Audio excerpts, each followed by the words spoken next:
علی ذالک لمن الشاہدین والشاکرین والحمد للہ رب العالمین۔ میرے نہایت ہی واجب الاحترام دوستو،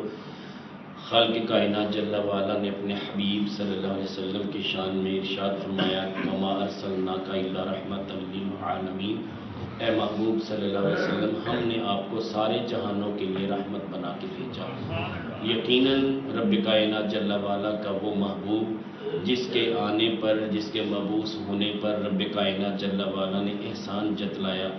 اور وہ اتنی رحمتیں اس کی جھولی میں ڈال کے بھیجا کہ پوری کائنات کے لیے وہ رحمت بن کے آیا ہے۔ اور یقیناً جب آپ اس بات کا اندازہ لگائیں گے کہ باپ کے لیے بھی میرا محبوب اتنا کریم ہے اور رحمت بن کے آیا ہے کہ باپ کے چہرے کو دیکھنا مقبول حج کے ثواب، مقبول کے حج کے برابر ثواب ہے۔ اور اسی طرح ماں کی خدمت کرنا، ماں کے ساتھ پیار کرنا، ماں کو راضی کرنا، رب کائنات جل وعلا نے فرمایا ماؤں کے، رب کائنات جل وعلا کے محبوب صلی اللہ علیہ وسلم نے فرمایا کہ ماؤں کے قدموں کے نیچے جنت کو رکھ دیا۔ یہ رحمت ہی ہے سرکار کی، اتنے رحیم ہیں کہ ان ماؤں اور والدین کے ساتھ اتنے پیار کا انداز اپنایا کہ خود تو میرے کریم مصطفیٰ پیار کرتے ہی ہیں، ان کی اولادوں کو بھی پیار کرنے کے لیے اتنا ان کو انسپائر کیا کہ کبھی جنت کا مجدہ سنا دیا، کبھی مقبول حج کا مجدہ سنا دیا، اور غلاموں کے ساتھ پیار کرنے کا حکم دیا، بیٹیوں کے ساتھ پیار کرنے کا حکم دیا، یہاں تک کہ میرے کریم آقا علیہ السلام فرماتے ہیں کہ باپ کو جہنم میں ڈالا جانے لگا ہوگا، زنجیروں سے جکڑ لیا گیا ہوگا، فرشتے پکڑ کے کھینچ رہے ہوں گے، ادھر میرا رب اتنا کریم ہے کہ حکمتوں کا مالک ہے کہ باپ کی وہ کیفیت جبکہ فرشتے اس کو زنجیروں سے جکڑ کے جہنم میں لے جانے لگیں گے، بیٹیوں کے سامنے کر دے گا۔ میرا رب بڑا کریم ہے، بہانے بناتا بخشش کے۔ تو جب بیٹیاں اپنے باپ کی اس حالت کو دیکھیں گی، لپک پڑیں گی، اور میرے کریم آقا علیہ السلام فرماتے ہیں کہ پھر حالت یہ ہوگی کہ بیٹیاں کہیں گی کہ یا ہمیں بھی جہنم میں ڈالو یا ہمارے باپ کو چھوڑ دو۔ اب فرشتے جو اپنے رب کے حکم کے بغیر کبھی ایک لمحہ بھی کوئی ایسی غفلت نہیں کرتے اور رب کے حکم کے بغیر کوئی ایسا کام نہیں کرتے جو نافرمانی ہو، تو وہ فوراً پلٹیں گے، رب کائنات جل وعلا کی بارگاہ میں عرض کریں گے کہ باری تعالیٰ اب ہم کیا کریں؟ اب اس کی بیٹیاں اس کے ساتھ ایسے چپک گئی ہیں اور وہ ان کا کہنا یہ ہے کہ یا ہمیں بھی جہنم میں ڈال دو یا ہمارے باپ کو معاف کر دو۔ تو مالک تو ہی معاف کرنے والا ہے، بخشنے والا بھی تو ہے۔ رب کائنات جل وعلا پوچھیں گے کہ میری بندیوں، آخر تمہیں اپنے باپ سے یہ پیار کیوں ہے؟ تمہیں پتہ ہے کہ تمہارا باپ حرام بھی کماتا تھا، ظلم بھی کرتا تھا، اور عجیب عجیب قسم کے اس کا کردار تھا، اس کے افعال تھے، لیکن آخر کیا وجہ ہے؟ کہنے لگے کہ ہم اپنے باپ کو نہیں چھوڑ سکتی، یہ وہ ہے جس نے ہمیں پالا ہے، پوسا ہے، بڑا کیا ہے، ہمیں روزی کما کے لا کے دیتا تھا، اب اگر اس کی جان پہ بنی ہے تو کیا ہم اس کے ساتھ اپنی محبت کا اظہار نہ کریں؟ رب کائنات جل وعلا فرمائیں گے کہ تمہاری اپنے باپ سے محبت تو اتنی حیثیت نہیں رکھتی، میں کائنات کا رب ہوں، سب سے زیادہ تو میں اپنی مخلوق سے پیار کرتا ہوں، میں تمہاری اس محبت کو دیکھتے ہوئے کرم بخشی یہ کرتا ہوں، فضل یہ کرتا ہوں کہ تمہارے باپ کو جنتی بنا دیتا ہوں۔ ہے جہنمی مگر میرا رب کن کہنے پہ قادر ہے، جس کو چاہے جہنم سے نکال کے جنت میں ڈال دے، جس کے لیے چاہے فرشتوں کو حکم دے دے کہ اسے جہنم میں نہیں لے کے جانا، سیدھے اس کو جنت میں لے جاؤ۔ جا جہنم میں رہا تھا، لیکن بیٹیوں کو اتنا بڑا مجدہ سنایا گیا، مرتبہ دیا گیا کہ بیٹیاں اگر اپنے باپ کی سفارش کریں گی تو رب کائنات جل وعلا ان کی سفارش کو قبول کر لے گا۔ سفارشیں تو سبھی نے کرنی ہے، اولیاء اللہ نے بھی کرنی ہے، محبوب خدا نے بھی کرنی ہے، میرے کریم آقا علیہ السلام تو شفاعت کبریٰ فرمائیں گے نا، پوری کائنات کو بخشوائیں گے۔ علماء کا یہاں پہ یہ بھی کہنا ہے، علماء کہتے ہیں کہ ایک بندہ ہے جہنمی، جہنم کے قابل ہے، اس کے اعمال اتنے پراگندہ ہیں، اس کے افکار پراگندہ ہیں، اس کی حالت یہ ہے کہ اس کے دامن میں حسن عمل نہیں ہے، وہ یقیناً جہنم کے قابل ہے، کیسے بخشا جائے گا؟ علماء نے اس کا بڑا ہی پیارا جواب دیا کہ ہمارے کریم مصطفیٰ صلی اللہ علیہ وسلم، ان کی شفاعت یہ محض فضل ہے، فضل، اور فضل اور عدل میں بڑا فرق ہے۔ عدل یہ ہے کہ عدل کا تقاضا یہ تھا کہ اسے جہنم میں ڈالا جاتا، مگر فضل یہ ہے رب جس پہ فضل کر دے، کسی کی مجال ہے کہ پوچھے کہ اے باری تعالیٰ آخر اس پہ فضل کیوں کیا، اس نے کون سی نیکی کی تھی؟ نیکیاں تو پہلے اس کے دامن میں نہیں ہیں، اس کے دامن میں کوئی نیکی نہیں ہے، مگر محض رب کا فضل یہ ہوگا کہ محبوب خدا کی چاہت یہ ہوگی کہ مالک ہے تو میرا امتی نہ، اس نے مجھ پہ درود و سلام پڑھے تھے، اس نے غریبوں کے کام بھی آیا تھا، اس نے اپنی اولاد کے لیے محنت کر کے کمایا بھی تھا، گو اس سے بڑے بڑے گناہ ہوئے، میرے کریم آقا علیہ السلام فرماتے ہیں شفاعتی لأہل کبائر من امتی، جو میری امت کے کبیرہ گناہ کرنے والے ہوں گے میں ان کے لیے شفاعت کروں۔ نعرہ تکبیر، اللہ اکبر، نعرہ رسالت، نعرہ حیدری، نعرہ غوثیہ۔ میرے کریم آقا علیہ السلام تو امتی کے پاؤں میں کانٹا چبھنا بھی گوارا نہیں کرتے، چہ جائے کہ وہ جہنم میں چلا جائے۔ علماء فرماتے ہیں کہ شرط یہ ہے کہ اپنے پیارے محبوب سے بنا کے رکھے، کم از کم اتنا تعلق تو بنا کے رکھے کہ کریم آقا علیہ السلام کے نکاح پڑھے، سرکار مدینہ صلی اللہ علیہ وسلم کے احسانات کو اس نے قبول کیا ہو، اپنے گناہوں کا اس کے دل میں اعتراف ہو، توبہ کرنے کی کوشش کرتا رہا ہو، رابطہ کرتا رہا ہو، کبھی کبھی در مصطفیٰ کی طرف منہ کر کے استغاثہ کرتا رہا ہو، تو یہ باتیں پوری ہوں گی اور رب کائنات کا محبوب اتنی محبت کا اظہار کرے گا، اس کی چھوٹی سی نیکی بھی ہوگی تو محبوب خدا برملا فرمائیں گے کہ یہ وہ ہے جس نے یہ نیکی کی تھی، اور اگر پھر بھی اس کے پاس کوئی نیکی نہیں ہوگی، کوئی نیکی نہیں ہوگی، وہ اس قابل نہیں ہے کہ اسے جنت میں داخل کیا جائے، رب کائنات جل وعلا کا محبوب اپنا جود و سخا اس طرح ظاہر فرمائیں گے کہ اس ترازو میں اپنا قدم مبارک ڈال دیں گے اور فرشتوں کو کہیں گے اب تول کے دکھاؤ۔ ایک روایت میں ہے کہ کسی نے زندگی بھر میں ایک مرتبہ درود و سلام پڑھا ہوگا، میرے کریم آقا علیہ السلام ترازو پہ تشریف لے جائیں گے، وہ ترازو میں میرے کریم آقا علیہ السلام جیب سے ایک پرچی نکال کے رکھیں گے، اس کا وزن اتنا بڑھ جائے گا، اتنا بڑھ جائے گا کہ اس کے نامہ اعمال میں جو کمی تھی وہ پوری ہو گئی اور اس کے عمل پہلے سے بھی زیادہ نیکیوں میں بدل گئے، اور کچھ ایسے بھی ہوں گے میرے کریم آقا علیہ السلام خود فرماتے ہیں قیامت کا منظر ہوگا، میں چونکہ رحمت بن کے آیا ہوں، میں تو اس بات کے لیے ہمیشہ سے دعا گو ہوں، مالک میری امت کو بخش دے، رب حب لی امتی کی صدائیں تو ہمیشہ میری زبان پہ رہتی ہیں۔ رب کائنات جل وعلا کے محبوب صلی اللہ علیہ وسلم فرماتے ہیں ایسا بھی میرا امتی ہوگا کہ وہ یقیناً جہنمی ہوگا، بڑے بڑے اس نے گناہ کیے ہوں گے اور نامہ اعمال اس کا کبیرہ گناہوں سے پر ہوگا، رب کائنات جل وعلا کی بارگاہ میں جب میرا امتی پیش ہوگا نا، اس پہ لرزہ طاری ہو جائے گا، جب لرزہ طاری ہوگا وہ خوف سے کانپ اٹھے گا، رب کائنات جل وعلا پوچھیں گے کہ اے میرے بندے تو کیوں کانپ رہا ہے؟ وہ عرض کرے گا کہ باری تعالیٰ نامہ اعمال اتنا سیاہ ہے، میرے دامن میں کوئی نیکی نہیں ہے، اب وہ وقت آ چکا ہے جب نامہ اعمال کھولے گا تو اس میں گناہ میرے سب کے سامنے ہوں گے، میرا حشر اس انداز میں ہوگا، لیکن میں تو تیرے محبوب سے پیار کرتا تھا، لیکن پیار کے ساتھ ساتھ بڑے بڑے کبیرہ گناہ کرتا رہا، بڑے بڑے گناہ کیے، پیار تھا لیکن میرے بس میں نہیں تھا، ایسے گناہ کر بیٹھتا تھا، اب یہ ابھی باتیں ہو رہی ہوں گی، رب کائنات جل وعلا فرمائیں گے میرے بندے تجھ پہ یہ لرزہ کیوں طاری ہوا، یہ کیفیت کون بنائے گا؟ میرا رب بنائے گا، اور میرے کریم آقا علیہ السلام کو راضی کرنا مقصود ہوگا، سرکار فرماتے ہیں کہ اللہ کی قسم میں اس وقت تک راضی نہیں ہوگا جب تک میرا ایک امتی بھی جہنم میں ہوگا، رب کائنات جل وعلا نے وعدہ کیا ہے، اور والا سوف یؤتیک ربک فترضی، اے محبوب آپ کا رب آپ کو اتنا دے گا کہ آپ راضی ہو جائیں گے، نہیں ہوگا جب تک ایک جہنم میں میرا امتی موجود ہوگا، ایک بھی جہنمی ہوگا میں راضی نہیں ہوگا، جہنم سے نکال کے سب کو جنت میں لاؤں گا۔ ادھر یہ کانپ رہا ہے، نامہ اعمال کھولا جانے لگا ہے، رب کائنات جل وعلا فرمائیں گے کہ تو اس لیے ڈر گیا نا کہ میدان محشر میں تیری رسوائی ہوگی، چلے تیرے نامہ اعمال کو ہم کھولتے نہیں، سب کے سامنے نشر نہیں کرتے، البتہ صرف یہ ملائکہ ہیں یہ تمہیں دیکھیں گے اور تیرے نامہ اعمال کے بدلے میں، چونکہ میں قادر ہوں، میں کریم ہوں، میں رحیم بھی ہوں، غفار بھی ہوں، مالک الملک بھی ہوں، اور میں اپنے محبوب کی لاج رکھنے کے لیے رب حبلی کی امتی کی صدائیں اس کی زبان پہ ہیں، میں یہ فیصلہ کرتا ہوں کہ تیرے جتنے گناہ ہیں اس کے بدلے تجھے نیکیاں دیتا ہوں۔ تھے گناہ، بڑے بڑے گناہ ہیں، کبیرہ کبیرہ گناہ اس نے کیے، چھوٹے بھی ہیں بڑے بھی ہیں، لیکن کبیرہ گناہ بھی اس کے موجود ہیں، اب یہ کانپنے والا شخص لرزہ اس سے ختم ہو جائے گا، مسکرائے گا، فرشتوں میں فخر کرے گا اور کہے گا اے فرشتوں دیکھو اس کے اندر کتنے گناہ ہیں۔ اب فرشتے اس کے گناہوں کو نکالتے جائیں گے، اس کے بدلے نیکیاں رکھتے جائیں گے۔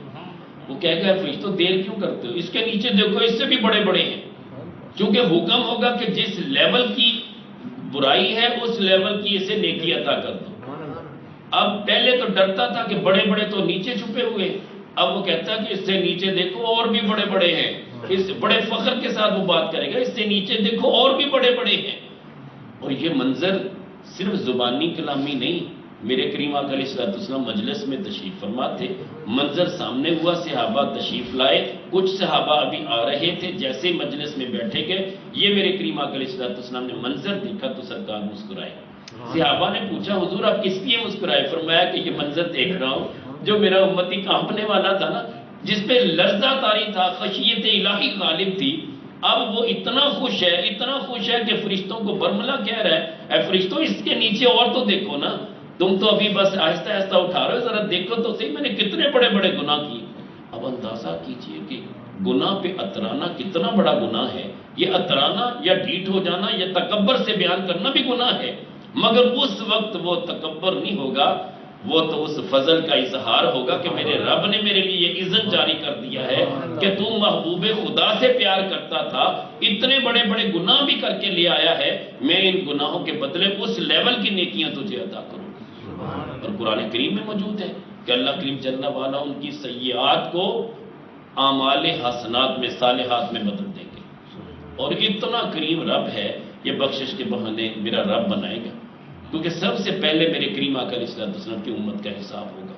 میرے کریم آقا علیہ السلام فرماتے ہیں کہ ایک ایسا شخص بھی ہوگا جس کی بخشش کے لیے میں نے تو سفارش ابھی کرنی تھی، لیکن میری سفارش کی بھی نوبت نہیں آئے گی، اس سے بھی پہلے وہ بخشا جائے گا، اس لیے کہ میری تعلیمات پہ اس نے عمل کیا تھا۔ میری تعلیمات یہ ہیں کہ تم خشیت الہی کی بدولت اتنا رویا کرو کہ تمہاری آنکھیں چھما چھم برسا کریں۔ اور آقا کریم علیہ السلام فرماتے ہیں میں نے یہ بھی کہا ہے کہ ایک بندے کو رونا نہیں آتا، رونے کی کوشش کر لے، رونے جیسا منہ بنا لے، اور نہیں وہ رو سکتا مکھی کے سر جتنا آنسو اگر اس کی آنکھ سے ڈھلک نکلا تو اللہ اسے بھی بخش دے گا۔ یہ وعدہ کیا میرے کریم آقا علیہ السلام۔ مجھے بتائیے اس سے بڑھ کر رحمت للعالمین کی اور صفت کیا ہوگی؟ تو میرے کریم آقا علیہ السلام فرماتے ہیں کہ بندہ رب کی بارگاہ میں موجود ہوگا، میرا امتی ہوگا، رب کائنات جل وعلا فرمائیں گے کہ اس بندے کے منہ پہ مہر لگا دی جائے، اب یہ بولنے کے قابل نہیں رہے، الیوم نختم علی افواہہم، منہوں پہ مہریں لگ جائیں گی۔ وہ دن ایسا دن ہے بولنے کی جسارت نہیں ہوگی، کوئی جرت نہیں کرے گا، کوئی اعتراض نہیں کر سکے گا، بول نہیں سکے گا، مگر میرے کریم آقا علیہ السلام فرماتے ہیں کہ اس کے اعضاء جواب دیں گے، گواہیاں ہوں گی، ہاتھ بولیں گے کہ میں نے یہ گناہ کیا، یہاں تک کہ اس کی شرمگاہ بولے گی کہ اس نے میرے ساتھ اس طرح یہ گناہ کیے ہیں، یہ بڑا زانی شخص تھا، پاؤں بولیں گے چل کے فلاں جگہ پہ جایا کرتا تھا، یہاں تک کہ اس کے انگ انگ سے یہ آواز نکلے گی، مگر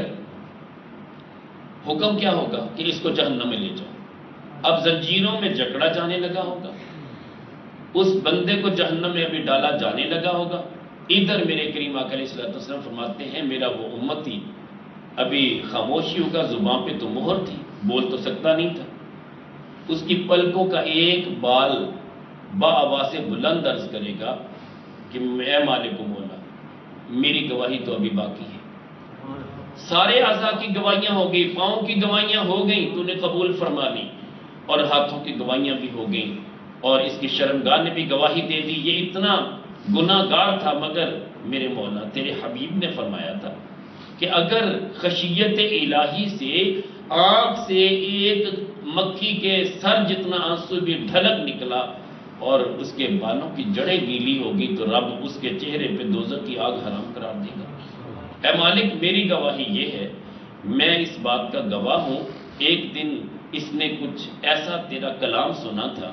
کسی ایسے علماء میں سے کسی عالم دین کا ایسا بیان سنا تھا اور یہ تنہائی میں کبھی بیٹھا تھا، کوئی بات اسے یاد آئی، یہ لرز اٹھا، مکھی کے سر جتنا آنسو وہ اتنا نکلا تھا کہ ابھی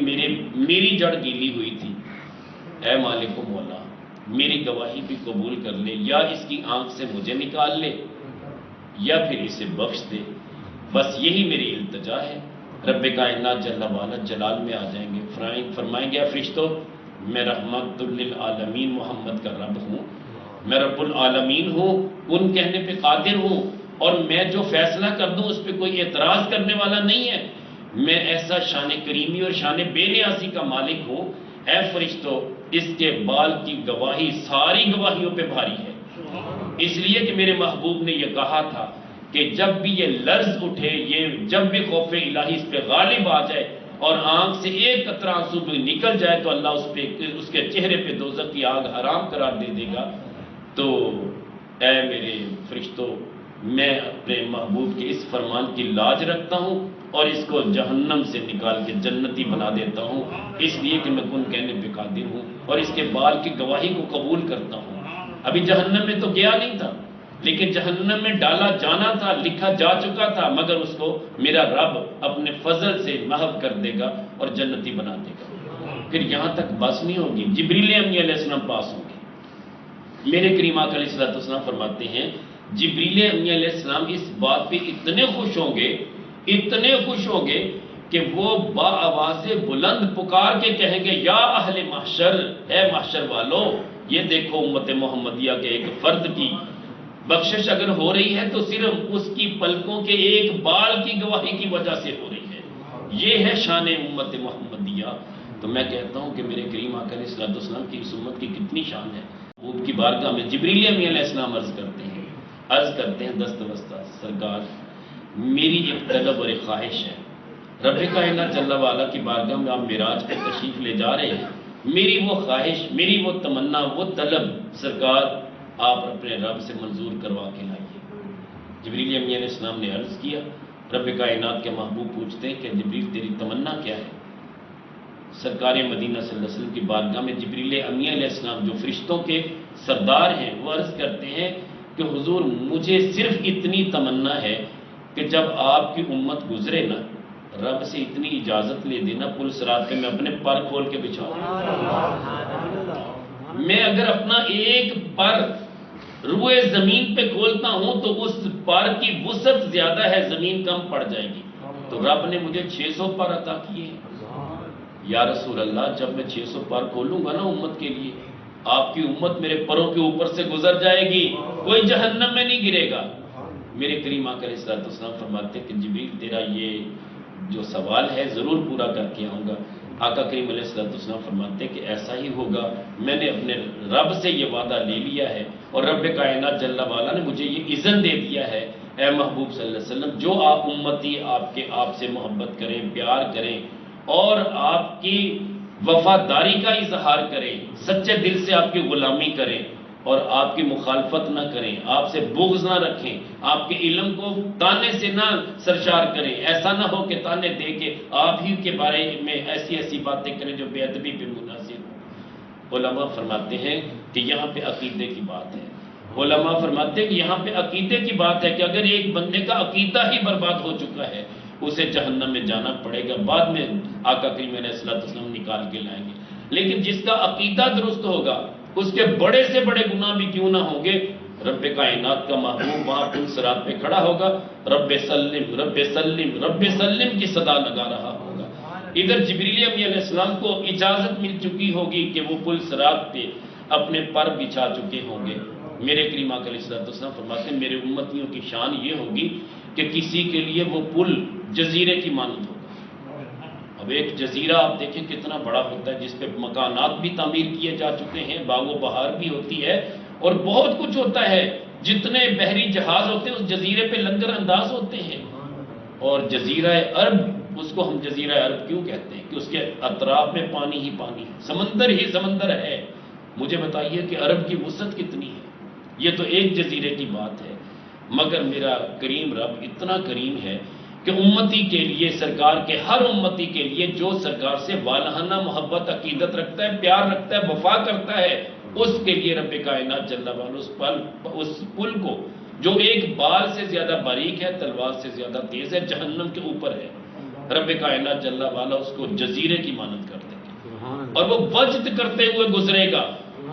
صلاۃ و سلام کے ترانے گاتا ہوا گزرے گا۔ ایسے تو نہیں امام عشق و محبت فرماتے ہیں کہ رضا پل سے وجد کرتے گزریے کہ ہے رب سلم صدائے محمد۔ میرے کریم آقا علیہ السلام کی صدا اس وقت یہ ہوگی، اور امام عشق و محبت کو پیار کتنا اور یقین کتنا، اندازہ اس بات کا لگائیے۔ وہ سرکار دو جہاں مالک کون و مکان صلی اللہ علیہ وسلم کی بارگاہ میں استغاثہ پیش کرتے ہیں، عرض کرتے ہیں یا رسول اللہ جبریل پر بچھائیں تو پر کو خبر نہ ہو، حضور میں جبریل کا احسان نہیں لوں گا، یہ نہ ہو کل جبریل امین علیہ السلام کہیں کہ اے رضا جب تو پل صراط سے گزرا تھا میں نے پر بچھائے ہوئے تھے، یا رسول اللہ مجھے جبریل کے پروں سے گزار کے شرمندہ نہ کر دینا، یا رسول اللہ ساری زندگی آپ کے گن گائے ہیں، آپ کی رب سلم کی صدا چاہتا ہو، بس آپ رب سلم کی صدا لگاتے جانا، رضا آپ کے سامنے پل صراط سے وجد کرتے گزرے۔ رضا وہ ہے جو عشق و محبت کا امام ہے، جس کو رب کائنات جل وعلا نے وہ پیار عطا کیا ہے کہ وہ میرے کریم آقا علیہ السلام کی وہ نعتیں انہوں نے لکھی ہیں جن پہ کوئی اور کلام نہیں کر سکتا، بات نہیں کر سکتا۔ آپ کا اگر کلام لکھا ہے تو وہ بھی اتنی شانوں والا، آپ نے اگر نعت مصطفیٰ لکھی ہے تو وہ بھی شانوں والی۔ اور ایسے تمام علماء فرماتے ہیں کہ یقیناً ہمیں گمان ہے کہ جب امام عشق و محبت قبر میں گئے ہوں گے تو یقیناً ما کنت تقول فی حق حضر رجل پوچھا گیا ہوگا، ادھر رخ زیبا رخ مصطفیٰ دکھایا گیا ہوگا، سرکار تشریف لائے ہوں گے، اور ان کا یقین کا عمل دیکھیے، جب ان کا آخری وقت آیا تو وصیت کیا فرماتے ہیں امام عشق و محبت؟ آپ فرماتے ہیں کہ میری قبر قد آدم کی طرح بنانا۔ عام طور پہ قبر اتنی گہری نہیں ہوتی، فرماتے ہیں کہ میری وصیت یہ ہے، مجھے اس بات سے سروکار نہیں ہے کہ اس کا شریعت میں کیا حکم ہے، البتہ یہ میری وجدانی کیفیت ہے، مجھے یہ یقین اتنا ہے کہ سرکار دو جہاں مالک کون و مکان صلی اللہ علیہ وسلم تشریف لائیں گے۔ حالانکہ قبر میں میت کو جب اتارا جاتا ہے زیادہ سے زیادہ اس کی اونچائی اتنی رکھی جاتی ہے، لحد جب کھودی جاتی ہے تو اس میں میت صرف بیٹھ سکتی ہے، اور وہ بھی ایسے ٹیڑھی ہو کے۔ آپ فرماتے ہیں کہ اگرچہ قبر بکا نور بن جائے گی، سرکار تشریف لائیں گی، قبر وسیع اور نظر ہو جائے گی، جہاں تک نگاہ ہے ایسی ہو جائے گی، تحت نگاہ روشن اور وسیع ہوگی، مگر پھر بھی میرا وجد یہ کہتا ہے کہ صرف یہ نہ ہو کہ بعد میں ایسا ہو، میں چاہتا ہوں سرکار جب قبر میں تشریف لائیں تو میں اٹھ کے کھڑا ہو کے سرکار کی بارگاہ میں اپنا سلام عرض کروں، یہ آپ کی تمنا اور چاہت تھی۔ آپ فرماتے کہ جب میں کھڑا ہو کے سلام عرض کروں گا تو سرکار خوش ہو جائیں گے، ادب کا تقاضا بھی یہ ہے کہ امتی کھڑا ہو کے سلام عرض کریں، تو لہٰذا میری قبر اتنی گہری کھودنا کہ میں قبر کے اندر کھڑا ہو سکوں، تو آپ کی وصیت پہ عمل کیا گیا۔ تو علماء فرماتے ہیں کہ وجدانی کیفیت کا حال یہ ہوگا کہ جب یہ پوچھا جائے گا ما کنت تقول فی حق ھذا الرجل، یقیناً پوچھا گیا ہوگا، یعنی مطلب ہم پوچھا جائے گا کی بات جو ہے نا کرتے ہیں، اس لیے کہ علماء نے یہ باتیں لکھ دی کہ جب یہ دنیا سے جائیں گے تو ایسا ہوگا۔ تو بعض علماء کہتے ہیں کہ یقیناً ایسا ہوا ہوگا، ہمارا یقین ہے کہ ان کا وجدان، ان کا عشق، ان کا پیار اتنا تھا کہ جب ان سے یہ پوچھا گیا ہوگا تو آپ نے سامنے جب روح مصطفیٰ کو دیکھا ہوگا تو یقیناً وہ نعت پڑھی ہوگی، سرور کہوں کہ مالک و مولا کہوں تجھے، باغ خلیل کا گل زیبا کہوں تجھے۔ میں کہتا ہوں کہ میرے امام نے جو عشق و محبت کی داستان رقم کی ہے، بعد میں جتنے بھی لوگ آئے ایسے اشعار کوئی لکھ نہیں سکا۔ ملک سخن کی شاہی تجھ کو رضا مسلم، جس سمت آ گئے ہیں سکے بٹھا دیے۔ اور یقیناً حالت کیا تھی، 13 برس کی عمر ہے، 13 برس کی عمر ہے، فتویٰ جاری کر دیتے، اتنا علم تھا آپ کے پاس۔ 13 برس کی عمر میں ہمارا بچہ تو ابھی اسکول میں داخلہ لیتا ہے، لیکن آپ 13 برس کی عمر میں پہلا فتویٰ لکھتے ہیں، اور فتاویٰ رضویہ آپ تقریباً آپ دیکھیے 28 جلدیں اس کی موجود ہیں، اتنا بڑا فتاویٰ رضویہ موجود ہے جس میں فتاویٰ ہی فتاویٰ ہے، آپ کی زندگی کے یہ واقعات انمول واقعات ہیں۔ اور اسی طرح آپ نہ صرف صاحب حضوری تھے، میں نے علماء سے بھی سنا، ان کی کتب میں بھی پڑھا. کیا لکھا ہے؟ وہ کہتے ہیں کہ امام عشق و محبت بعض حرم نبوی میں ہوا کرتی تھی. ایک ایسا حجرہ آپ نے بنایا ہوا تھا، بظاہر لوگوں کے سامنے نماز پڑھا کرتے تھے، لیکن اس پہ تسلی نہ ہوتی. پھر تنہائی میں بیٹھتے اور رخ زیبا مصطفیٰ دیکھتے، دیدار بھی کرتے، بلکہ یہاں تک کہ التجا کرتے سرکار مدینہ صلی اللہ علیہ وسلم جس پہ نظر عنایت کرتے ہیں اس کو یہ انعام ملتا ہے کہ دیکھنے کو وہ وہاں پہ ہے کمرے کے اندر. تو آپ اندر سے کنڈی لگا لیتے، کافی دیر کے بعد کھولتے. پھر جب کسی نے پوچھا کہ حضور ایسا کیوں ہے کہ عشاء کے وقت میں آپ روزانہ آپ کا یہ معمول ہے، ایسا کیوں ہے؟ فرماتے ہیں کہ اللہ کی قسم مجھے روزانہ حاضری نصیب ہوتی، میں مسجد نبوی میں جاتا ہوں. یہ زمین اس کی تنابیں کھینچ دی جاتی ہیں. اگر اس کی تنابیں کھینچی نہ جا سکتی تو میرے کریم آقا علیہ السلام کبھی یہ نہ فرماتے کہ بنی اسرائیل میں ایک ایسا شخص تھا جس نے 99 قتل کیے تھے، بعد میں اس نے 100 قتل کر دیے. کسی سے پوچھا بخشش ہو جائے گی، اس نے کہا نہیں ہو سکتی، اتنا بڑا قاتل ہے تو اس نے اسے بھی قتل کر دیا. لیکن پھر اسے خیال آیا کہ کاش کہ مجھے بخش دیا جائے. تو کسی بتانے والے نے بتایا کہ وہاں اللہ والے رہتے ہیں، ان کی صحبت میں جا کے بیٹھ جا، وہ تیرے لیے سفارش بھی کریں گے، دعا بھی کریں گے، اللہ بخش دے گا. اب یہ ارادہ کر کے ابھی چلا کر چند قدم اٹھائے تھے، اللہ والوں کا ڈیرا تو بہت دور تھا، ابھی یہ چند قدم ابھی اٹھائے تھے کہ اس کی موت واقع ہو گئی. رحمت کے فرشتے بھی آ گئے. یہ واقعہ من گڑت نہیں ہے، اللہ کے پیارے نبی صلی اللہ علیہ وسلم نے سنایا ہے، صحابہ نے سنایا ہے کہ وہ فرشتے بھی آ گئے جہنم میں لے جانے والے، کہ جہنمی ہے 100 بندوں کا قاتل ہے. اور جنتی فرشتے بھی آ گئے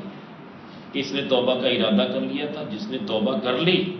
اور اس نے ارادہ کر لیا الندم والتوبہ، جو شرمندہ ہو گیا گویا کہ اس نے توبہ کر لی. کرائٹیریا تو یہ ہے رب کے ہاں. تو رب کائنات جل والا کے حکم سے وہ فرشتے بھی آ گئے. یہ کہتے ہیں ہم نے جہنم میں لے کے جانا، وہ کہتے ہیں ہم نے جنت میں لے کے جانا. اب فرشتوں کا آپس میں یہ تنازع ہو رہا ہے. یہی فرشتے واپس پہنچتے ہیں کہ باری تعالیٰ تو بڑا بے نیاز ہے، اب ہم کیا کریں؟ یہ ایسا مسئلہ ہے کہ تیرا بندہ ہے، اس نے اتنے بڑے جرم کیے ہیں، 100 بندوں کا قاتل ہے، کیا اسے جہنم میں نہ لے کے جائیں؟ اللہ جل شانہ فرمائیں گے ہے تو جہنم کے قابل.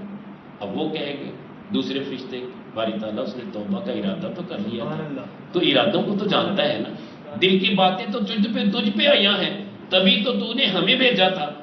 ہمارا حق ہے کہ اسے ہم جہنم سے بچا کے جنت میں لے جائیں. رب کائنات جل والا فرمائیں گے فرشتوں تم بھی چلے جاؤ، تم بھی چلے جاؤ، جا کے زمین کی پیمائش کرو، زمین کی پیمائش کرو. جب اس نے توبہ کا ارادہ کیا، اگر اس ارادے سے لے کے قدم اس کے اس جگہ تک زیادہ ہیں تو اس کے ارادے کے مطابق فیصلہ کیا جائے. یعنی اللہ کے ولیوں کے قریب زیادہ جا چکا تھا، جہاں سے ارادہ کیا زیادہ قدم اگر ادھر تک چلے گئے ہیں، آدھے سے زیادہ فاصلہ اس نے ادھر کا طے کر لیا تھا، تو پھر تو اس کو جنت میں لے کے جانا ہے. لیکن ابھی اگر چلا ہی تھا وہیں ڈیر ہو گیا اور وہ فاصلہ زیادہ ہے، نہیں پہنچ سکا وہاں پہ، تو پھر اس کو جہنم میں لے جاؤ. اب فرشتے آتے ہیں اور ان کے پاس پیمائش کرنے کے آلات ہوتے ہیں. رب کائنات جل والا کے محبوب فرماتے ہیں وہ پیمائش جب کرتے ہیں، ادھر رب کائنات جل والا زمین کو حکم دیتا ہے اپنی تنابوں کو کھینچ اور ادھر سے پھیل جا اور ادھر سے سکڑ جا. میرا رب اتنا کریم ہے، جو حکم دیتا ہے. زمین کی اوقات اور مجال کیا ہے یار؟ یہ زمین تو وہ ہے جہاں حضرت عمر بن خطاب رضی اللہ تعالیٰ عنہ آپ تشریف لے جا رہے اور خادمہ کو دیکھتے ہیں، خادمہ رو رہی ہے. پوچھتے ہیں کہ بیٹی تجھے کیا ہوا، کس لیے رو رہی ہے؟ کہتی میری مالکہ نے مجھے تیل لینے کے لیے بھیجا تھا، میں اس برتن میں تیل لے کے آ رہی تھی، پاؤں کو ٹھوکر لگی، تیل گر گیا، اب اس زمین نے وہ جذب کر لیا،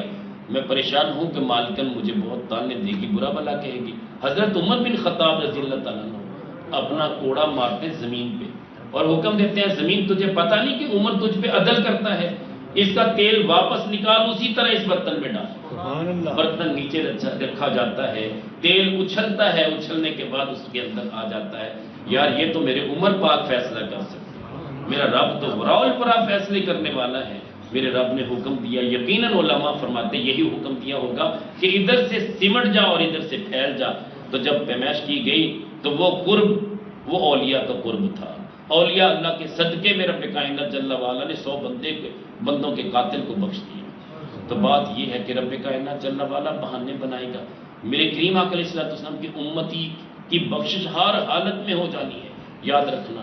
علماء ایک بڑی پیاری بات کہتے ہیں، علماء فرماتے ہیں کہ جن قوموں کو رب کائنات جل وعلا نے عذاب سے دوچار کرنا تھا، ان کے نبیوں کی موجودگی میں عذاب دے دیا، لیکن جس امت پہ عذاب نہیں آنا تھا، اتنے گناہوں کے باوجود نہ ابھی عذاب آیا ہے نہ قیامت تک آئے گا،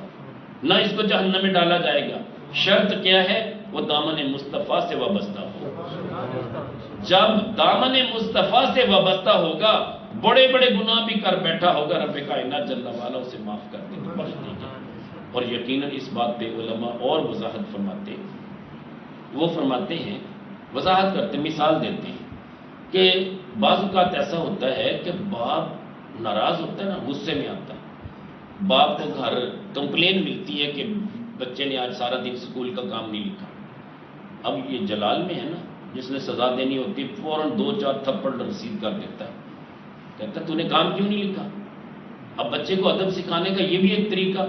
محبت پیار اپنی جگہ، لیکن ادھر باپ ناراض تھا، جلال میں تھا، غصے میں تھا، اس نے 2-3 تھپڑ رسید کر دی۔ لیکن یاد رکھنا، جن بچوں سے پیار ہوتا ہے نا، باپ کا کلیجہ اتنا پسیج جاتا ہے نا، وہ کہتا ہے یار میں اپنے اس لختے جگر کو ماروں جس کو میں سینے پہ لٹاتا ہوں، جس سے میں پیار کرتا ہوں۔ میں کبھی نہیں چاہتا کہ اسے کوئی مارے، نہ اس کی ماں چاہتی اسے کوئی مارے۔ تو آج اگر شکایت لگائی ہے تو بڑے پیار سے کہہ رہے میرے مٹھو، میرے پیارے، میرے بیٹے، میرے لختے جگر، تھوڑا سا کام لکھ لو پھر فلاں چیز لا کے دوں گا۔ اب یہ باپ کی بات کر رہا ہوں، اور یہاں تک بس نہیں، بعض اوقات وارننگ دے دیتا ہے، باپ کہتا ہے کہ کل پوچھوں گا تجھے اگر کل کام نہ لکھا۔ کل آتی ہے پھر یہی سوال ہوتا ہے، اگلے دن پھر میں نے تیری پٹائی کر دینی آج کے بعد اگر کام نہ لکھا۔ لیکن پٹائی کرتا کیوں نہیں؟ باپ موجود ہے لیکن پٹائی نہیں ہو رہی اس کی، وہ بچہ بدستور اس طرح کر رہا ہے۔ اب باپ اس کے لیے ایسے ایسے بہانے تلاش کر رہا ہے، علماء کی صحبت میں بیٹھتا ہے اور ایسے ایسے دانشوروں کے پاس جا کے پوچھتا ہے کہ یار میں اپنے بیٹے کو کیسے سنبھالوں، مجھے بتایا جائے، کوئی مدنی پھول دیے جائیں، میں کیسے اس کی تربیت کروں۔ لیکن مارتا نہیں ہے۔ وہ کہتے ہیں میرے کریم آقا علیہ السلام بھی اسی طرح ہے، سرکار سے پیار کرنے والا ہو، سرکار کبھی ماریں گے نہیں، سرکار وارننگ دے دیں گے کہ جو ایسا کرے گا اس کے ساتھ یہ ہوگا، جو ایسا کرے گا یہ ہوگا، جو ایسا کرے گا یہ ہوگا۔ یہ وارننگز ملتی گئیں، آج تک جتنی وارننگز ہیں یہ ہمیں ملی ہیں، لیکن رب کائنات جل وعلا نے اس امت کو تہہ و بالا نہیں کیا، نیست و نابود نہیں کیا، اس کو ہلاک نہیں کیا، اس کو کسی بھی دشمن کے سپرد نہیں کیا، لیکن اس کے لیے وقت رکھا ہے، ایسی ڈھیل دے دی ہے کہ شاید یہ پلٹ آئے۔ اور پھر کیا ارشاد فرمایا، ما غرک بربک الکریم یا ایھا الانسان، اے انسان، ما غرک بربک الکریم، تجھے تیرے کریم رب سے کس نے دور کر دیا؟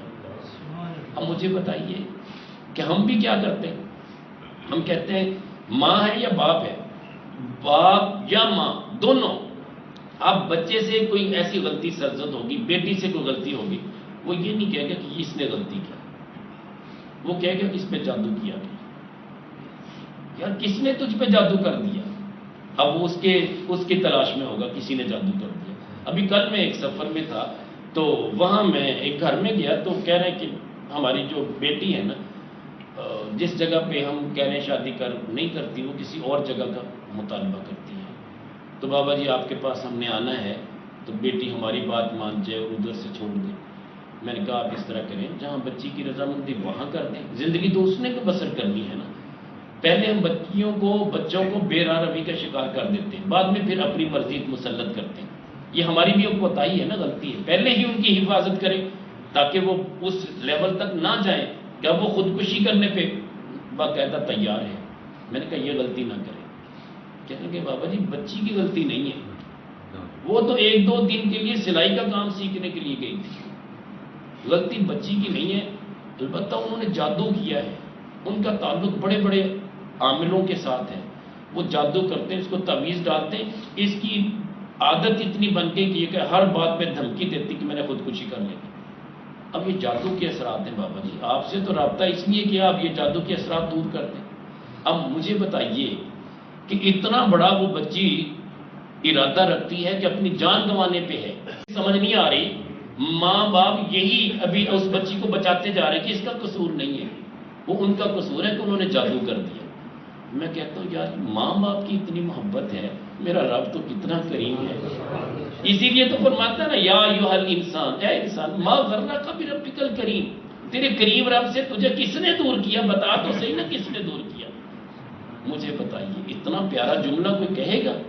میرا رب یہ طلب رکھتا ہے، چاہت رکھتا ہے کاش کہ یہ میری طرف پلٹ آئے، یہ واپس آ جائے۔ مامون الرشید، آخری بات عرض کر رہا ہوں، مامون الرشید بیٹھا ہے، ماں کہتی بیٹا تو یہ ظلم و جبر چھوڑ دے، تجھے رب نے بخشنا نہیں ہے،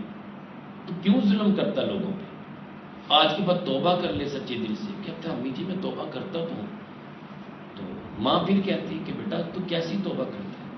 کیسی توبہ کرتا ہے، پھر وہی گناہ کر لیتا ہے، پھر لوگوں پہ زور و ظلم کر، وقت کی چودراہٹ تیرے پاس ہے، بادشاہ تیرے پاس ہے، تو ناجائز اپنے اختیارات استعمال کرتا ہے، یہ غلط کرتا ہے، تجھے رب نہیں بخشے گا۔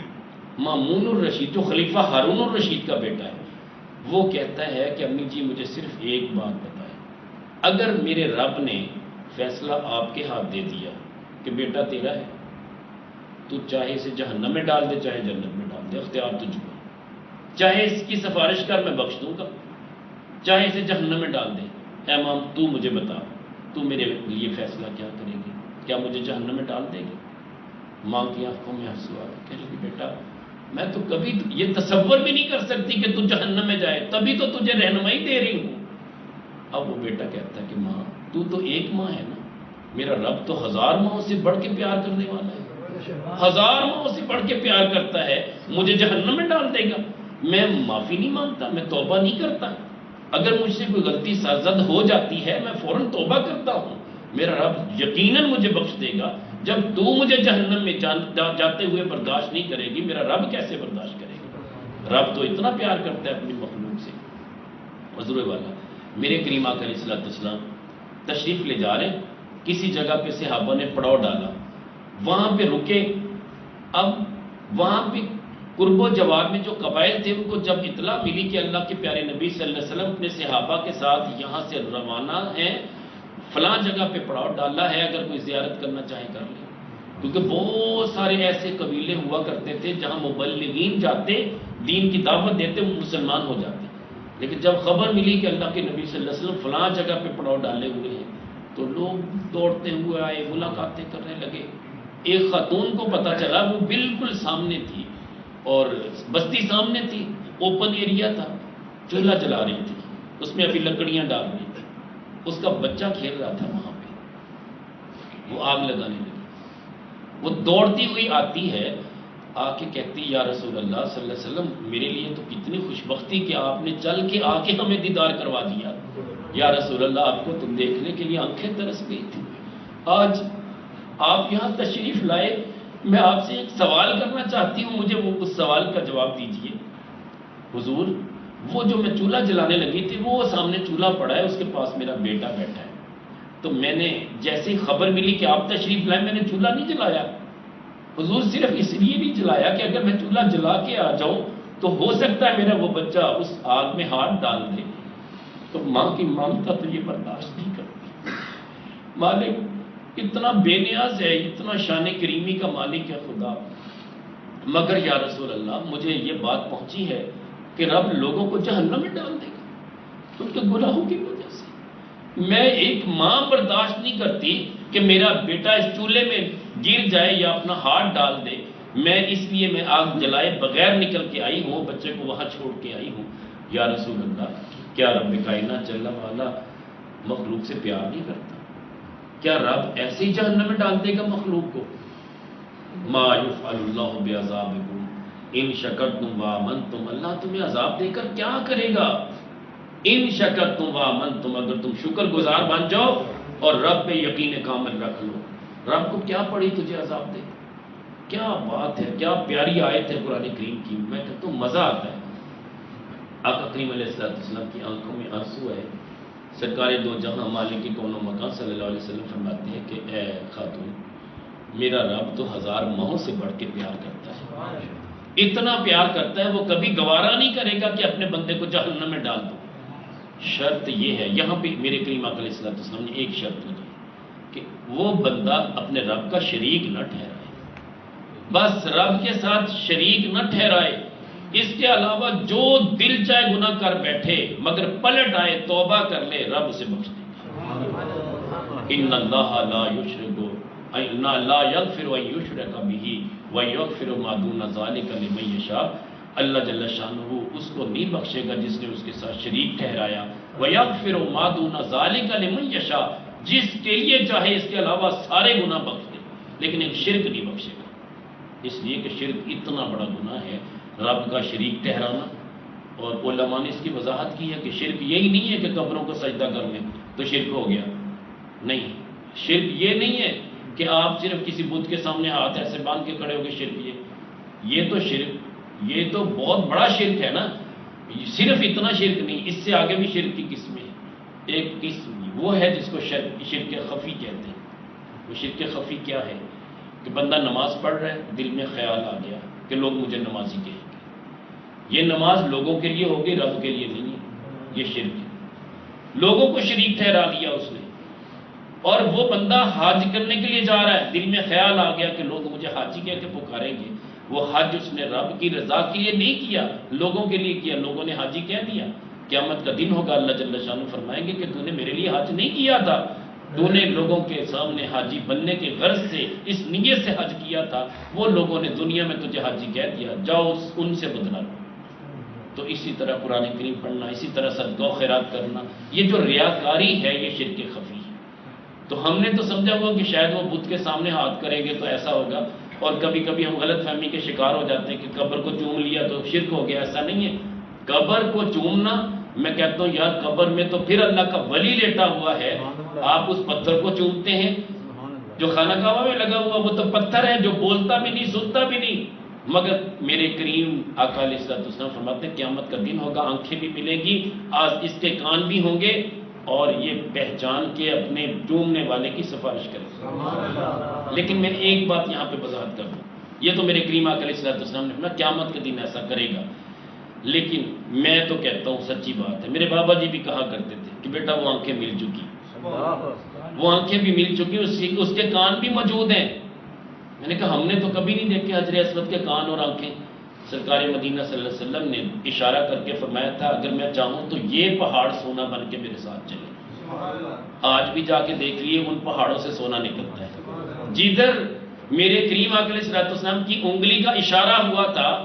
ابھی یہ کہا اگر میں چاہوں تو ایسا ہو، اس کا مطلب ہے طلب اور چاہت تو تھی۔ تو میرے کریم آقا علیہ السلام کی یہ بھی طلب اور چاہت تھی کہ یہ قیامت کے دن یہ میرے امتیوں کو پہچانے گا بھی، اور بوسہ لینے والوں کو پہچان کے ان کی سفارش بھی کرے گا، یہ سنتا بھی ہے، یہ سنے گا بھی، اور یہ دیکھے گا بھی، دیکھ دیکھ کے سفارش کرے گا۔ علماء فرماتے ہیں ادھر کریم مصطفیٰ صلی اللہ علیہ وسلم کی زبان اقدس سے نکلا، ادھر وہ ہو گیا۔ اور عقلی دلیل یہ ہے، ایک نابینا ہے، نابینا ہے، اس نے آپ کو دیکھا ہی نہیں ہے، اس کی آنکھیں نہیں ہیں، قیامت میں اگر اس کو آنکھیں مل جائیں اسے کیا پتہ یہ کون ہے؟ اگر اس کے پاس آنکھیں نہیں ہیں، وہ ہے نابینا، اس کی آنکھیں نہیں ہیں، وہ قیامت کے دن کیسے پہچانے گا؟ علماء فرماتے ہیں کہ اس کی آنکھیں ہیں، ہمیں یا آپ کو نظر نہیں آتی، اس کی آنکھیں ہیں، ایک ایک کو دیکھتا ہے، اسے بھی دیکھتا ہے، جو دور سے اشارہ کر کے بسم اللہ اللہ اکبر کہہ کے چوم لیتا ہے اسے بھی۔ یار ایک پتھر کو چومنے سے شرک نہیں ہوتا، تو یہاں تو اللہ کے ولی لیٹے ہوئے، اگر کسی نے فرط محبت میں آ کے اگر قدموں کا بوسہ لے لیا، وہ پتھر کا بوسہ نہیں لے رہا، وہ حقیقت میں اس اللہ کے ولی کے قدموں کو چوم رہا ہے، جس کو زندگی میں بھی چومنا روا تھا، جس کے ہاتھوں کا بھی بوسہ لینا روا تھا، شریعت محمدی نے منع نہیں کیا۔ اللہ یا رسول اللہ حق جا یا علی رضی اللہ زندہ باد، سبحان اللہ۔ تو کہنے کا مطلب یہ ہے کہ اللہ جل شانہ کا یہ بڑا ہی کرم ہے اس امت پہ یہ امت بخشی بخشائی امت ہے. لوگ پتہ کیا کہتے ہیں؟ لوگ کہتے ہیں بس مولویوں کو ایک ہی کام ہے، دوسرا رخ نہیں دکھاتے. میں کہتا ہوں میں نے دوسرا رخ دکھایا ہے. وہ صرف اتنا ہے کہ وہ شخص جہنم میں جائے گا جو بد عقیدہ ہے، وہ شخص جہنم کا ایندھن بنے گا جو آقا کریم علیہ السلام کو اذیت دیتا ہے، وہ شخص جہنم میں جائے گا جو میرے مصطفیٰ کو ناراض کرتا ہے. جس نے میرے کریم آقا علیہ السلام کو راضی کر لیا، بڑے سے بڑے گناہ لے کے آ جائے ادھر، میرے کریم آقا علیہ السلام فرمائیں گے مالک ہے میرا، غلطیاں کر بیٹھا ہے، اسے معاف کرنا. میرے کریم آقا علیہ السلام کی ایک جہت وکیل بھی ہے. آپ کو پتہ ہے کہ عدالت میں اگر وکیل کھڑا ہوتا ہے تو جج پوچھتا ہے کہ یہ جو تیرا موکل ہے اس کا کیا معاملہ ہے، یہ جس کو تو لے کے آیا ہے اس کا قصور کیا ہے؟ وہ کہتے ہیں کہ یہ مجرم نہیں ہے. حالانکہ جرم مجرم ہوتا ہے، لیکن وہ جھوٹ بول کے وہاں بے ثابت کرنا چاہتا ہے، دلائل دیتا ہے کہ یہ مجرم نہیں ہے. میرے کریم آقا علیہ السلام یہ نہیں کہیں گے. وکیل ہیں، عدالت میں کھڑے ہیں، رب کائنات جل والا پوچھتے ہیں محبوب یہ جو لوگ لے کے آئے ہو یہ کیسے ہیں، یہ پاک صاف ہیں؟ میرے کریم آقا علیہ السلام فرمائیں گے نہیں ہے مالک، یہ بڑے مجرم ہیں، بڑے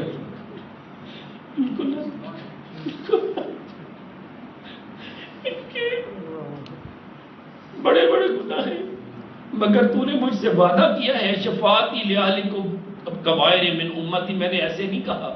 اے مالک و مولا، تو نے مجھ سے وعدہ کیا تھا اے حبیب تو جس جس کے لیے کہے گا میں اسے بخش دوں گا، میں اسے معاف کر دوں گا. میرے مولا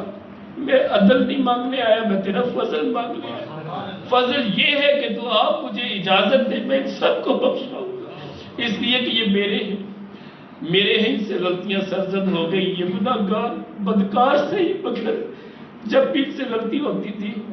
میری طرف منہ کر کے ہاتھ جوڑ کے معافی مانگتے تھے، عرض کرتے تھے یا رسول اللہ انظر حالا، یا حبیب اللہ اسما قالنا اننا فی بحر غم مغرق خذ یدینا سہل لنا اشکالا.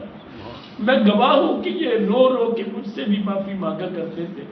باری تعالیٰ پھر میں تیری بارگاہ میں سفارش بھی کیا کرتا تھا اور میں کہا کرتا تھا کہ مالک ان کو نہ دیکھنا، یہ میرے ہیں. بس میں کیا کروں، آخری بات ایک جملہ کہہ دوں مختصر 2 لفظوں میں. حضرت خالد بن ولید رضی اللہ تعالیٰ، آپ کو پتہ چلا لشکر نے جہاں پڑاؤ ڈالا تھا خیمے لگے ہوئے تھے، پڑاؤ ڈالا ہے خیمے لگے ہوئے ہیں. کسی نے آ کے کہہ دیا کہ حضور جو آپ کے غلام ہیں نا، آپ کے خاص یار ہیں، وہ شراب پی رہے ہیں، شراب کے جام چل رہے ہیں وہاں پہ خیموں میں، آپ کے علم میں نہیں ہے، شراب حرام ہے، اس پہ حد لگتی ہے، لیکن آپ کے غلام کیا کر رہے ہیں؟ بس کسی خبر دینے والے نے خبر دی. حضرت سیدنا خالد بن ولید رضی اللہ تعالیٰ عنہ بڑے کانفیڈنس کے ساتھ کہتے ہیں آؤ اگر وہ شراب پی رہے ہم ابھی دیکھ لیتے ہیں ان کو. کیوں ایسا کرتے ہیں؟ جب ہم نے منع کر دیا، اللہ کے نبی نے منع کر دیا، وہ کون ہوتے شراب پینے والے؟ ادھر حضرت سیدنا خالد بن ولید رضی اللہ تعالیٰ عنہ دل ہی دل میں کہتے مالک ہے تو میرے، اگر ان سے یہ غلطی ہوئی بھی ہے نا، اگر وہ اس طرح کی غلطی کا ارتکاب کر بھی رہے ہیں نا، مالک آج اس شراب کو سرکے میں بدل دے. تو اگر حضرت عمر بن خطاب کے پاس آنے والے شخص کے لیے شراب کو سرکے میں بدل سکتا ہے، مالک آج میرے دوستوں کی لاج رکھ لے، ان کو بھی تو گناہوں کو نیکیوں میں بدل سکتا ہے، آج ان کی اس شراب کو سرکے میں بدل دے. کانفیڈنس کے ساتھ، بڑی کرامت کے ساتھ، بڑے جوش و جذبے کے ساتھ آ کے کہتے ہیں دوستوں سے یار تم کیا کر رہے ہو، سرکہ اگر استعمال کرنا ہو تو سب کو بتا کے کیا کرو. جام بھرے ہوئے تھے، مشکیزیں پڑے تھے، شراب تھی، آپ نے فرمایا کہ یار اس طرح کرو یہ جو مشکیزیں پڑے سارے خیموں میں بانٹ دو، سب کو پلاؤ، لوگوں کو شک ہو رہا ہے کہ تم شراب پی رہے ہو. ایسا کانفیڈنس تھا اور کچھ نہیں پوچھا، آ کے برجستہ بات کی ہے. وہ لوگ دیکھ رہے جام ان کے ہاتھ میں ہے، وہ شراب جو تھی سرکے میں بدل چکی تھی، اور غلاموں کو حکم دیتے ہیں یہ مشکیزیں اٹھاؤ سارے خیموں میں تقسیم کرو. غلام بعد میں عرض کرتے حضور ہم تو مجرم ہیں نا، ہم سے غلطی واقعی سرزد ہوئی تھی اور حضور ہم واقعی وہ شراب پی رہے تھے، یہ کیا ہوا؟ کہتے ہیں میں نے رب کی بارگاہ میں التجا کی تھی مالک آج کے بعد پینے نہیں دوں گا، لیکن آج میری لاج رکھ لے، مجھے شرمندہ نہ کرنا، ہے میرے جیسے بھی ہے نا، ہیں تو میرے نا، تو میرے یار ہیں یہ، مالک آج شراب کو سرکے میں بدل دے. تو میرے رب نے تمہارے لیے سرکے میں بدل دی ہے، تو لہٰذا آج کے بعد شراب نہیں پینی۔ وہ سارے آپ کے قدموں کے ساتھ لگ جاتے، کہتے کہ ہاں حضور ہم وعدہ کرتے ہیں رب نے آپ کو اتنا بڑا مرتبہ دیا۔ خالد سیف اللہ ہے من سیوف اللہ، اللہ کی تلواروں میں سے ایک تلوار ہے۔ تو میرے کریم آقا علیہ السلام کتنا اپنے صحابہ سے پیار کرتے تھے۔ یار سیدنا خالد بن ولید پسند نہ کریں، میرے کریم مصطفیٰ پسند کریں گے کہ میرا امتی مجھ سے محبت کرنے والا وہ گناہوں کی پاداش میں جہنم میں چلا جائے؟ کریم آقا علیہ السلام کبھی پسند نہیں کریں گے۔ تو لہٰذا اللہ جل شانہ ہمیں توفیق دے، اللہ توفیق دے کہ ہم اپنے گناہوں کے باوجود جو کہ ہم سے لامحالہ ہوتے ہیں، کسی سے بڑے کسی سے چھوٹے، کل ابن آدم خطاؤں وخیر الخطائین التائبون، بہترین خطا کار وہ جو توبہ کرنے والے۔ ہم تو دعا کرتے کہ یا اللہ ہم خطا بھی کریں، گناہ بھی کریں، ارادہ تن کریں، غیر ارادہ تن کریں، مگر تو بخشنا آ رہے، ایسا سبب پیدا کر دے ہمارے دل سے گناہوں کی عادت ختم کر دیں۔ اور یہ دعا مانگا کریں، آقا کریم علیہ السلام سے روزانہ استغاثہ کیا کریں، اپنے ملاقاتیں بڑھائیں، اپنے رابطے بڑھائیں، اس کے بعد دیکھیں نظارہ ہوتا کیا ہے۔ وہ کریم مصطفیٰ اتنا کریم ہے، کبھی خوابوں کی زینت بنے گا اور کبھی آپ کو ظاہری بیداری کے عالم میں آ کے اپنا غلام بنا کے دست شفقت رکھ کے دل سے سارے قدورتوں اور گناہوں کو مٹا کے چلا جائے گا۔ اللہم صلی وسلم دائما